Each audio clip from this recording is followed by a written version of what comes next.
Listen, what we want is one thing, right? But how we get that thing that we want, completely different thing. Typically, the how is more complex. It's longer than what we want. It requires tasks that we don't want to do. And as a result of all of this complexity, we end up not getting what we want. Right? I just want you to take that in for a second. Most people will leave this earth not obtaining, not accomplishing the very things that they desire and deserve. On this podcast, and really in my entire brand, my job is to help you get the things that you want. Whatever goals that you have set for you and your business, I see it as my responsibility to help you get it. Okay. And one of the ways that we do that is through pivot principles, right? It is essentially first principles thinking specifically for pivoters, right? Specifically for you entrepreneurs who are in the middle of making a shift. Why? Because business growth happens in stages. A lot of times we are doing the right thing at the wrong stage, right? And pivoting is not talked about enough as a stage in and of itself. But if we understood it as a stage, and if we understood first principles in relation to that stage, we would make better choices, right? And so in this particular episode, I want to share with you pivot principle number 1. You can kind of browse the feed because we do these pivot principles occasionally. So there are pivot 2 and 3 and all of those things. But this one, I want to give you pivot principle number 1 because it is by far the most important. Okay. So first, a quick definition of first principles for anybody who is new or not fully aware of the concept. So when you think of first principles thinking, I essentially just want you to think about what matters most. Okay. No matter what it is that you're trying to do, no matter what goal you're going after, there is always, always, always things that matter most, things that matter more than other things. So let's say you are baking a cake. Not all the ingredients matter equally. There are some things you might leave out, some things you might substitute for, but there's also some things that if you don't put this part in here, it ain't going to work. Right? Same thing, building a building. Not all of the materials matter equally. Same thing with marriage, right? You could be a really, really nice person, but if you're not trustworthy, the marriage ain't gonna work. Why? Because trustworthy is a first principle, right? It is a non-negotiable. Every single thing in your life of importance has first principles. So when you think of first principles, I want you to think of requirements. I want you to think of non-negotiables, okay? And if you were aware of what the non-negotiables or requirements were, and if you fully accepted them, which is, as you know, a completely different step. We talk about the difference between awareness and acceptance all the time. But if you were aware of what those requirements were, what those non-negotiables were, and if you fully accepted them, you would get to where you want to be faster. Friend, you would get to where you want to be faster. But either we don't know what those first principles are, or we have not fully accepted them, right? Most people are using execution and effort as a way to reach their goals, right? But if you are already working 40 hours a week, 50 hours a week, 80 hours a week, all the time, guess what? You don't have an execution problem, right? What you actually have is a focus problem. First principles tells you where to focus your effort in order for you to get the return that you want. Okay. So that's our definition of first principles. Think of requirements, non-negotiables. So then the next logical question is, okay, if every part of our life has first principles, right? Well, do you know what the first principles are for building a business? And even more specifically, do you know what they are for your type of business or for your specific business goals? Right? Because if you did, you would know where to put your focus in order to get the results that you're looking for. Right? Again, pivot principles are just requirements. And if you are building an expert-based business, right? Coaches, consultants, info product businesses, etc., then this principle number 1, this pivot principle number 1 that I'm getting ready to share with you, game changer. Okay. All right. So What do you think? I want you to think about it for a second. What do you think is the non-negotiables, right? Again, the thing that matters more than other things. That's what we're talking about. First principles is what matters most. So when you think about running a coaching business or a consulting business or, service-based business, what do you think matters most? Not only, okay, I want to keep saying that it's not what matters only. There are lots of things that you have to do in business in order to be successful, but they're not all equal. Okay. And this is the thing is that as our industry is changing, like if you're in the online coaching industry, it is changing. We are all very much aware of that.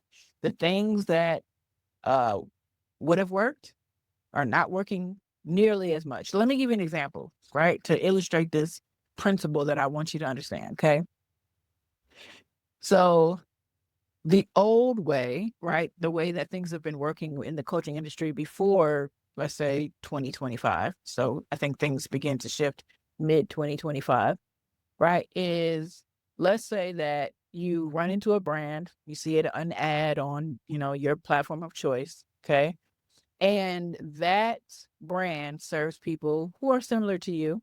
Maybe I'm Black, y'all know that, right? Maybe they're also Black, or maybe they're also women in a similar age, or maybe they're also married, or maybe they run the same type of business, right? In some way, right? They serve people who are similar to you, not in all the ways, but just in one or two, right? And they're promoting a program to help you, let's say, lose weight. Now, in this example, let's imagine you actually do need to lose weight. In real life, maybe you do, maybe you don't. I'm not coming for you, sis. Okay.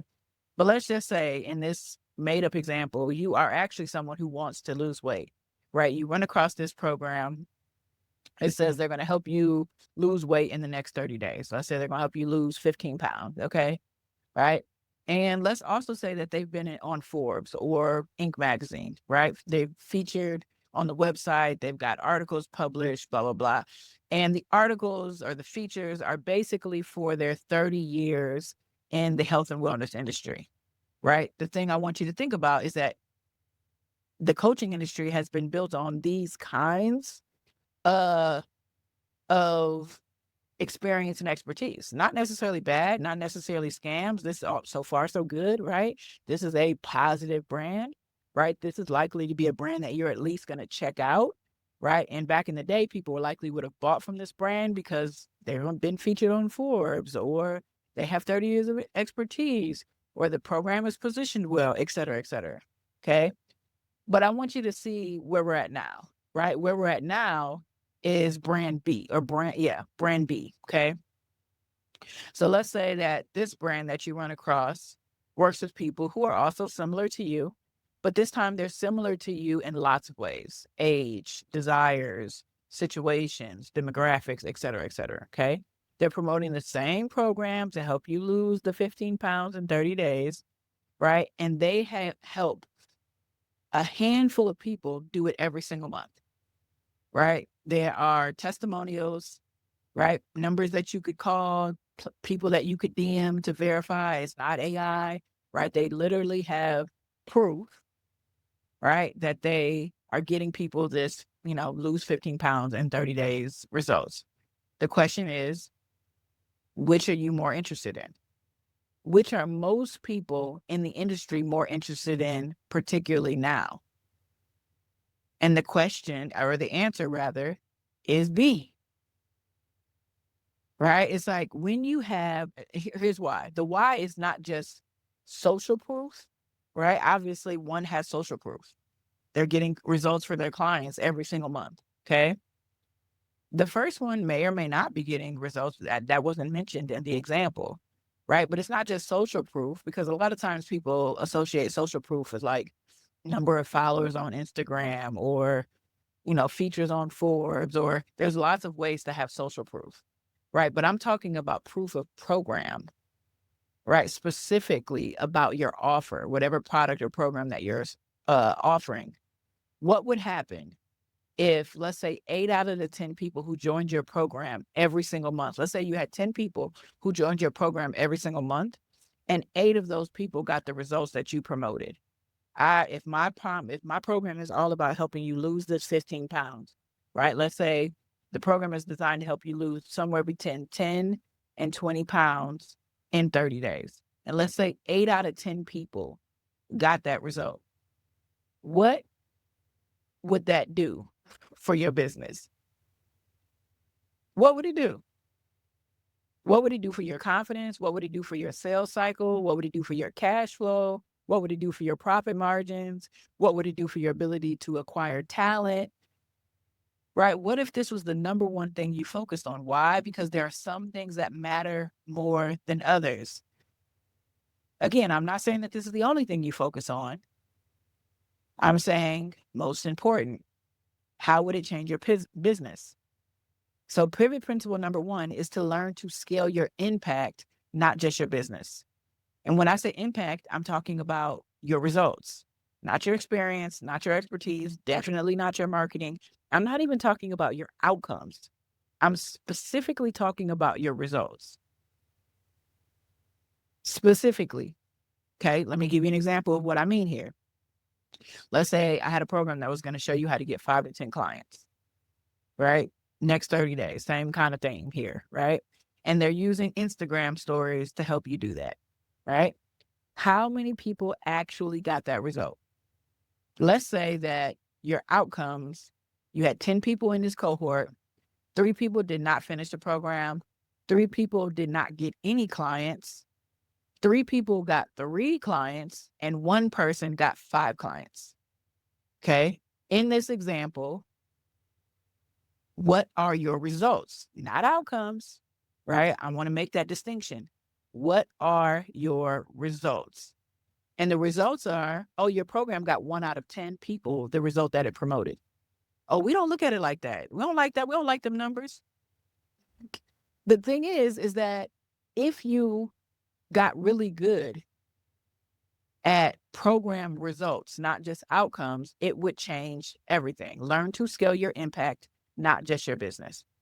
Because here's the thing, those people, the 3 that didn't finish, right? The 3 that didn't get any clients, the 3 that got some clients, but not the number that you promised, none of them really complain. But also, only 2 of them retain. Only 1 of them refers someone else.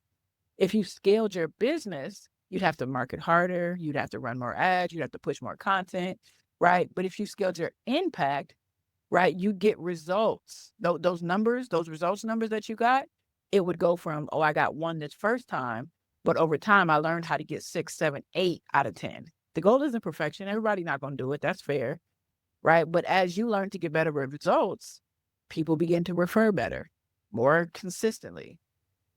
And you decrease how much you have to market. I say this all the time. There's only 2 ways for you to get new clients, or 2 ways for you to make money.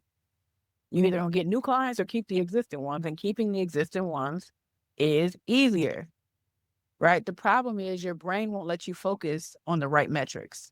I heard Seth Godin say one time, don't just measure what's easy to count, measure what's meaningful. And I'm like, yes, okay?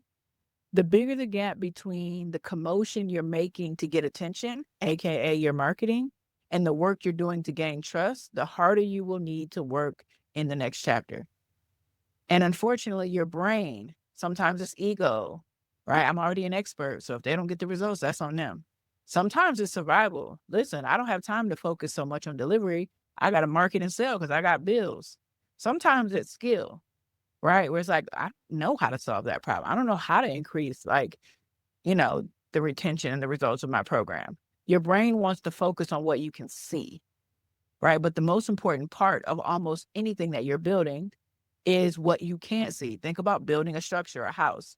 The most important part is the foundation, and you never see that. I'm thinking about doing a whole podcast that's just talking about the invisible work of a giant. But we'll see, right? The other thing that I think is a problem is that you don't realize how much your current clients are far closer to being a detractor than they are a promoter. Because in that example I gave, nobody complained, nobody asked for a refund, right? And because of that, they're not bashing you publicly. They're not trying to sabotage you on purposely, right? But the problem is they don't refer, they don't retain, they don't become raving fans. Those are all data points that we should be paying attention to. So I will get off my TED Talk for a second. And if you want to scale your impact, not just your business, what you have to learn to do is to build an impact brand, right? When you learn to build an impact brand, this is where you learn to architect your impact. You learn to design your impact, similar to the way an architect does, right? This is exactly what we do in Pivot School, right? You can DM me the word impact brand and I'll shoot you the brochure that explains the entire process. Otherwise, first principles thinking, scale your impact, not just your business.